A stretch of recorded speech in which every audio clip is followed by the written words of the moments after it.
All right, guys, it's happening. I've been meaning to make a video like this for a while. Just start getting some watch content out there. And yeah, I think I was just waiting for the ideal opportunity or time or having the right setup to be able to do this like some of the best YouTube guys out there do. And just realized I don't need to wait for that to do this because it's probably never going to happen. Getting the right lighting and the macro lenses and figuring out how to get all those amazing shots, some of those amazing channels out there, Bark and Jack, rest in peace, Horology House. What a freaking nightmare that was. But yeah, just some amazing content out there, and just realizing I don't need to make it to that level to put out some content that you guys might actually enjoy. So a bit about myself here before we get started. I've been collecting watches for a long time, and I would say I really got serious about it about 3-4 years ago. And yeah, just I love the hobby, and I love just the people I've met through it, and I also love just kind of how it's always developing, my collection's developing, and my tastes are changing, and yeah, just the things I like are adjusting, and I'm appreciating more of the hobby, and some of the getting more into the intricacies of things, movements, and all that sort of thing. So yeah, definitely growing, and definitely realizing my taste is changing as it goes on, and the older I get. I'm 33, and yeah, just want to go over my collection real quick, and yeah, see if this is a good first video. And yeah, so first things first, we got here is the Seiko Tuna SBBN 035. I think this is actually one of the first watches that I bought that was over like $500. I got on the Seiko bus after I got my first Seiko, which was the SNA 411, the Flightmaster with the yellow accents. And I just remember going to Macy's and seeing that watch and just being like totally sucked in. I just loved like the plexiglass style and kind of how it just like magnified everything. And so that's a watch I loved. Funny story about that watch, all I have is this, the remnant, because I actually bought one, I ended up losing it, and then I bought a second one and I lost that one as well. I actually think that may have gotten stolen. So Seiko definitely got me into this hobby, probably to the level that I'm at now. I mean, I remember buying Fossil watches and Invicta watches, 10, 12 years ago. And my grandpa had a Rolex 18038, the day date. And even when I was a little kid, I just remember looking at that watch and just being completely enamored by it. And so, yeah, always kind of had an appreciation for watches, but yeah, just kind of Seiko definitely got me into the hobby a little more seriously. So definitely love Seiko watches. I try not to be a watch snob, and just realize there's lots of beautiful and great watches at different price points. So I don't necessarily believe you need to spend a lot of money to get a great watch. So yeah, love this watch. Love the rubber on it is really just really nice. I don't know if it's like a blend of rubber or silicone, or if it's all silicone. I'm not actually sure, but I got this watch on Seiya, Japan, and the bezel is okay. You know, it's definitely not a satisfying, like super satisfying click. The action on it, you know, it's okay. It's loose. You can see it's loose. Even you know, some of the, I don't know how close we can get here, but yeah, some of the, I don't know, just the details of the watch. You know, a couple little things are off here and there. You know, if you put this under a magnifying glass, you're gonna definitely see some imperfections in the lume and all that. But I still love this watch. This is a watch that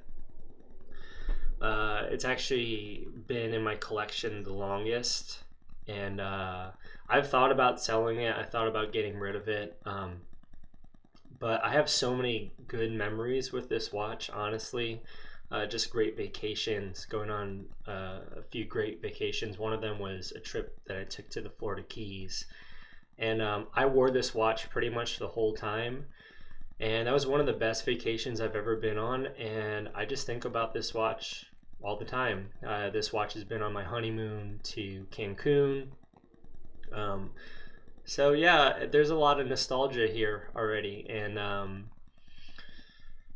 you know, I think I always think about this piece, and there are a couple things I wish were different. You know, like this bezel here, it's kind of got that gloss bezel, and you know, you got things like the Darth Tuna, where that's kind of it's more of a matte texture. And I've actually seen mods where you can mod them and get them sandblasted and all that. So that's one thing, you know, I kind of wish was different, but at the same time, you know, I have an appreciation for it some days, and other days I don't super love it. The other thing here is this plexiglass dial. I forgot what they call it. But yeah, it just scratches. It's just like the SNA 411. I think at this price point, you know, definitely should have gotten sapphire, but it's okay. It's definitely okay, and I do kind of like the distortion that it brings, that a little bit of like that magnification, warbly kind of look. So it's kind of got some character in itself. The scratches were actually really bad, and I bought some gosh, I can't remember the name of it, but basically just got the scratches out, so you know, you can see them if the light's hitting it right. But it's not like those hard white lines going through anymore. So yeah, I love this watch. I wear this watch to the gym. Anytime I'm around water or sand, this is the watch that I wear. And yeah, this watch always goes on vacation with me. And yeah, love it. Still love this watch. I don't, at this point, you know, I've had this watch for over 5 years now. And at this point, you know, I've thought about selling it, thought about keeping it, and the fact that it's lasted this long, it's going to end up staying. Wow, moving slow here. Let's get going. This is another watch that I love. I love this watch. This is Stowa, I guess, as you would call it, Stowa Flieger. This is the Classic 40. This is a 40 millimeter Flieger, and I got this watch really as like I got the watch bug like hit me hard, and at the time I had a Tudor black base steel and gold with the leather strap, and that was actually my first luxury watch that I ever bought. And so, you know, I had this Tuna, I had the Black Bay, I had another watch, I can't remember what it was, but I just remember thinking I wanted to expand my collection. And actually, you know, it was less about the exact watch that I had and getting just another watch that I liked, versus actually wanting to expand my collection and get, you know, have a diver, have a dressy diver, have a Flieger watch, have a dress watch, you know, that sort of thing. And so I went on the whole Flieger route, looking at IWCs and Lacos, and I ultimately obviously ended up with this watch. And I just couldn't justify the price difference between this watch and like an IWC. And as far as, you know, the finish and the quality, like the brushing on this is amazing.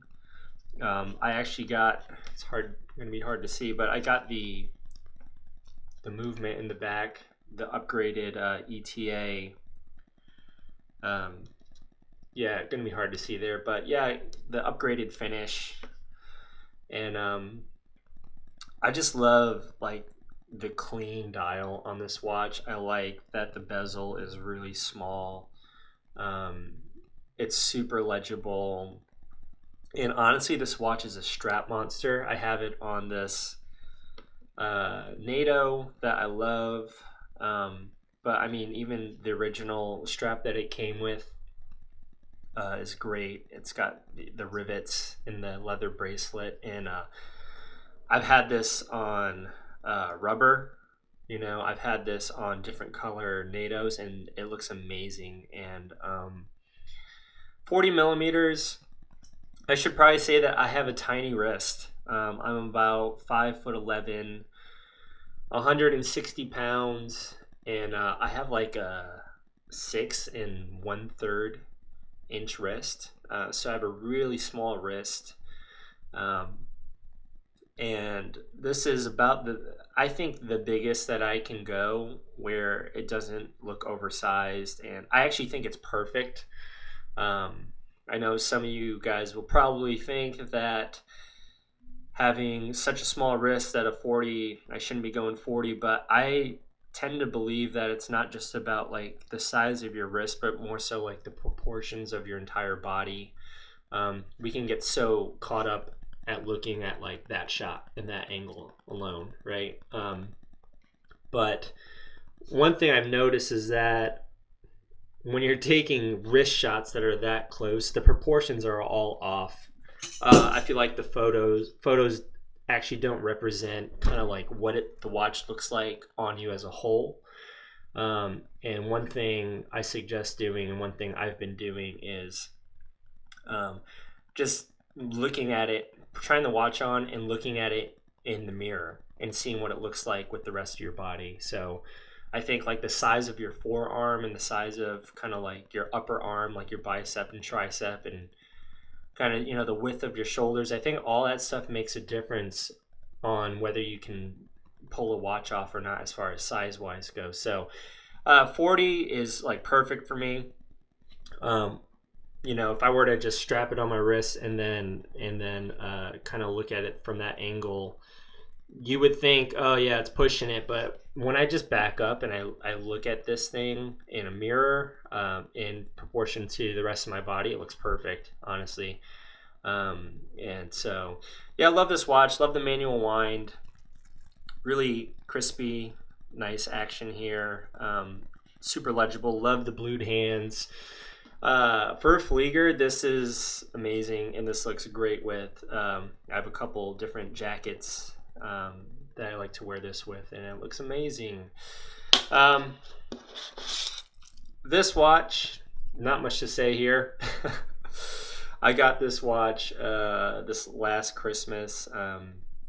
My in-laws do Christmas lists, and you know, there's a pretty limited budget there, and I just thought it'd be fun to have a Casio. I actually love this blue. It's like one of my favorite color blues. It's like this aqua teal sort of color, and yeah, it's a funky, cool watch that reminds me of being a kid. And I'll be honest, I've probably worn this watch like once since last Christmas, and it's coming up on Halloween the next year, so it just kind of sits. Don't wear it much. It's hard to pick this watch up when I have other watches like this kind of just sitting there. And you know, it keeps time well. You could tell I didn't even adjust the time on it. yeah, just don't wear it much. The bracelet feels like, complete junk. The watch weighs, I mean, it's super light. It's hard to wear when you have other great options available. But yeah, cool watch. I think part of me got this watch too to kind of prove to myself that I'm not turning into a watch snob. Which, there are definitely watches I've had in the past in my collection that I bought that are more kind of was influenced by weird psychological thoughts like that. Like, oh, I don't want to be a watch snob, or, oh, I want to fit in with the watch community. And what I've found, especially when you're spending a lot of money on something, is just get what you like. Don't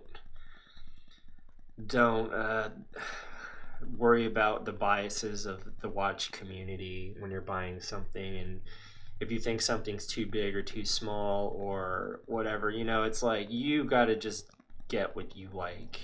Ultimately, you're the one wearing it. You're the one looking at it every day. And so get the watch that you like. Which kind of leads me to this piece. 44 millimeter.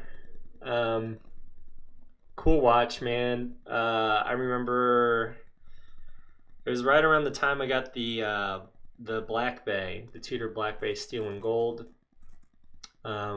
that I got into Panerai, or Panerai caught my eye. And let's see, I've had this watch about 3 years now.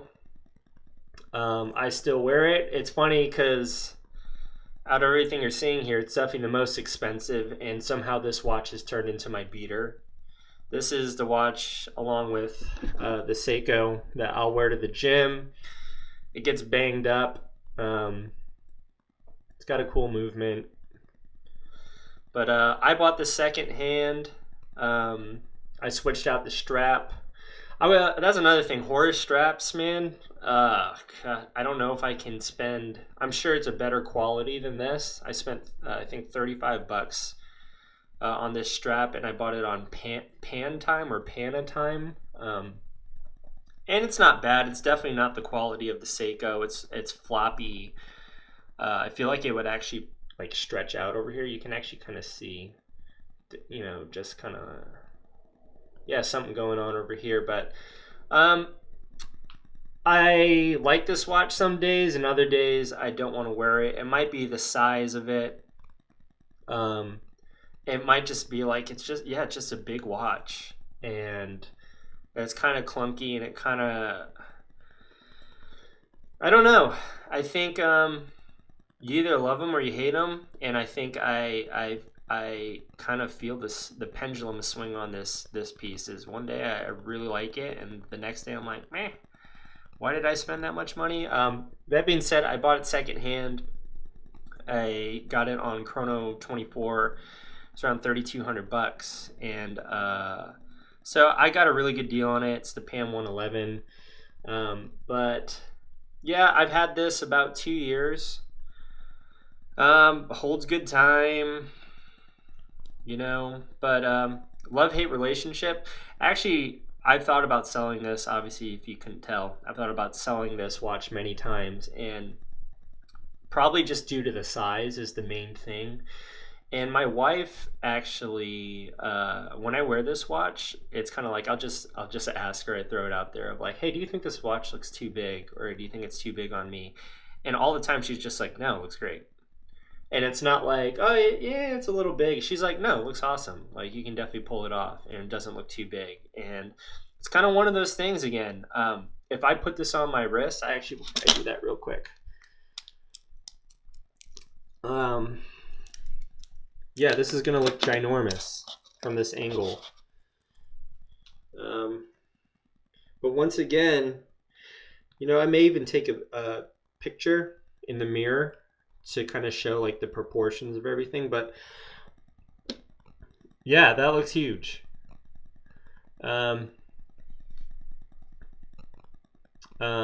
Definitely, even just the bezel is definitely within where it's just right there on the length or the width of my wrist. The lugs go a little bit past. It's a big watch, no doubt about it. It's thick and it's clunky, and I mean it's very Panerai. I do love the crown guard. I think that's what I really love. I love the second hand here. But yeah, from here it looks a little big for sure. But then when I back up and I look at it from, you know, just a further angle, it doesn't look bad. And honestly, like, my favorite part about this watch is the strap right now. I just love this color. I wear a lot of shirts that are like this color and stuff, so it goes well. It's turned into a beater. It can take a licking. I smacked it, dropped it, and it just keeps on ticking. So yeah, it may disappear from my collection at one point. It may not. So far I'm still holding on to it, and it's alright. And brings me to my last piece here.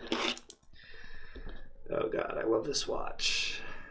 I love this watch. 11-4-300, 39 millimeter Oyster Perpetual white dial.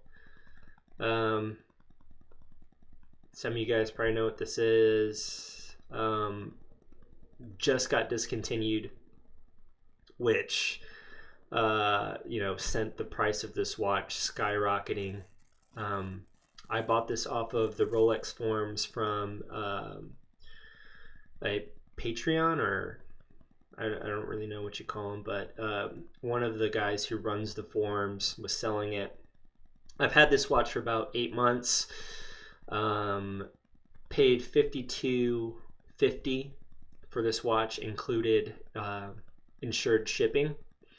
And when I got it, the watch was absolutely mint, not a ding, scuff, scratch, nothing. The watch was perfect. And you know, paid $52.50, and if you go on Chrono24 right now, this watch is selling anywhere from like $8K to $11K, and so can't say that's going to happen with any of these other pieces for sure. I mean, it's kind of, call it luck, but ended up being only in production for 2 years. I fell in love with this watch because of like all the videos on YouTube about it. Horology House had one, and you know, if you know this watch, you've seen all the videos. And I just noticed there was like a lot of interest for the OP line on this specific dial, and I love the white dial. I fell in love with the white dial, and I just remember like rewatching some of those videos over and over and being like, oh my God, I love that watch. And I actually ended up selling my Black Bay steel and gold to get this watch, and I think I sold that watch for $3,300. So I put that towards this. I sold a guitar as well for around $1,200. So that got me pretty close. I think I paid like $800, $900 out of pocket for this. But yeah, you know, the value of it now, and I think where the value of this watch is going, is just going to be straight up. Over time. I don't plan on ever selling this. This watch gets the most wrist time out of any of these pieces. Like, I have to like force myself not to wear this watch and wear other ones, because I would and often wear this watch all day, every day. What I love about it is it's subtle. You know, it doesn't scream Rolex to someone who doesn't know watches or isn't in the hobby. I probably had, you know, 8 months of wearing this. I had 2 people ever comment on this watch. They were like, oh yeah, hey, nice watch, or ooh, what is that, you know? And those are people that even had, you know, semi-interest. I noticed they were wearing like Citizen watches, so there was just an awareness of watches. And that's another thing, man. Like, you probably heard it, but like, people do not care about what you're wearing. Like, people do not notice. you're probably gonna, one out of every, it probably is like 5,000, 10,000 people even care. And you know, some people just might appreciate the watch you're wearing because it says Rolex, or you know, but like honestly, no one notices, no one points it out, no one's, I don't catch people looking at my watch, and like it doesn't work like that. This is a 39. What I love about this is the guy I bought this from, you can see that this has the Easy Link bracelet. So the bracelet got swapped. The guy said he traded the bracelet out for his buddy. His buddy had a Rolex Explorer, and obviously a 39 millimeter as well. And he actually, for whatever reason, didn't want this clasp. And he wanted just the OP clasp that doesn't have the Easy Link and this lock here. And so he swapped it out, which is, you know, I think there's one complaint that people have about this watch is the fact that it you know, doesn't have the Easy Link. And yeah, so it's kind of the best of both worlds. I have nothing bad to say about this watch. I really love how the dial does different things in different lighting situations. And I also like how the hour markers kind of do the same. Like if I'm indoors, right now I've got a lot of natural light coming in. But if I'm indoors, these indices, the hour markers look, you know, they kind of have more of like a darker edge and a shadow. So it's kind of like a really nice contrast with the white dial and kind of seeing the black. And then if I go outside, you know, it's just like super shiny and shimmering and super reflective. And what I love about this dial is it does a lot of different things in different lighting situations. So right now with the natural lighting, you know, being brighter environment, it's probably definitely a little more silver. It's like this matte silver finish. And then if I'm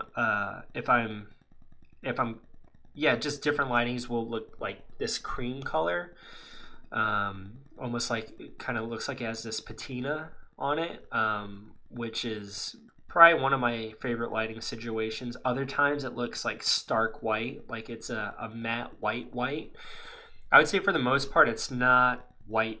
It's kind of like this silver metallic, flat, like silver metallic. But yeah, I catch myself always just looking at this watch and not even checking the time, to be honest. I just look at it and appreciating this thing. On my wrist, once again, small wrist. It's right there. You know, as far as the size, it's definitely right there of where I want to be. But once again, I've tried on a ton of different Rolexes. Pretty much every Rolex you can think to try on, I've tried on. And this is like perfect. Honestly, it's perfect.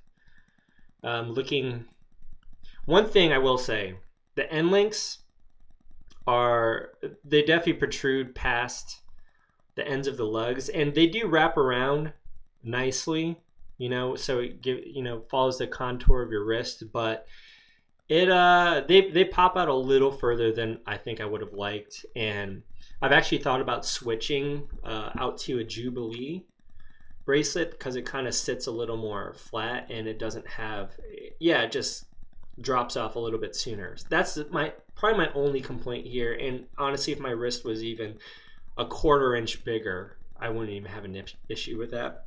Excuse me. Unedited, raw. But yeah, I think it looks great. I think a 36 looks too small on me. I've tried to convince myself to go 36. I have friends that are watch collectors, and they only wear 36s, and I've tried on a ton of day dates, And yeah, the 39 is perfect. Honestly, when I back up and I kind of look at, you know, I do that whole mirror thing. The 36 looks too small. It just doesn't look right on me. My wife will even say that looks like a woman's watch on you. And my wife is like super fashionable. Like, I trust her opinion. And yeah, this 39 is perfect. I think it's perfect. It's not too big. It's the Goldilocks. I'm hanging on to this thing, not because I just think it's an investment at this point, but I just love it. And yeah, all roads lead to Rolex. That saying. I actually wasn't like a huge Rolex fanboy. I wouldn't even necessarily say that I am. I just love this particular piece. The finishing is amazing. Obviously, these things are tanks. I wish the power reserve was a little longer. I do, but I don't mind winding a watch up. And like the just kind of like the feeling you get when you wind this up, the sensation of the action is just so nice. Yeah, I absolutely love it. I love that this is the Easy Link. I love the slimness of it. That's another thing I love about, I didn't mention with the, I'm just gonna leave it on actually, but with this guy, I love the slimness. It's probably the slimmest watch that I have.